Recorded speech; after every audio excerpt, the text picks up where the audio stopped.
My rent is about to go up 50%. Something has to change. Renters are spending more than half of their paychecks every month paying for housing in Metro Vancouver, according to a new report. The average one-bedroom apartment now goes for $22.50 a month. And with interest rates so high and vacancy rates so low, those prices could stay high for the rest of the year. All of us are faced with this crisis because if you cannot find housing for nurses, doctors, lawyers, accountants, engineers, first responders, you cannot have a functioning society. You cannot have a functioning civil service. I have fairly cheap rent, paying about 30% of my income, and moving forward, it's going to be very close to probably around 55% of my income. Megan Milton says she'll have to move soon since her place in Vancouver is getting renovated.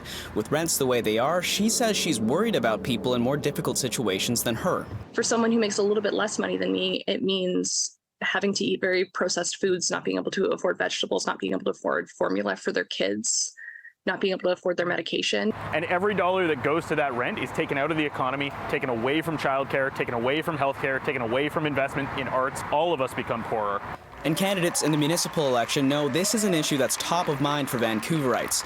Mayor Kennedy Stewart's party is promising, if re-elected, to extend renter protections across the whole city, keeping rents from going up if the building is redeveloped. Colleen Hardwick with the Team Party and Ken Sim with ABC Vancouver both say they'll increase rental supply. But Milton, who campaigns for the Socialist Party, says it's up to the voter to read between the lines. It seems like even the very far-right parties and the very left-wing parties, like the one that I'm working for, are essentially going up there and saying the same thing. The thing that needs to change is remove the profit incentive for landlords and developers to kick people out of their homes. Kit Sauter with Vancouver's Renters Advisory Committee says there's another problem.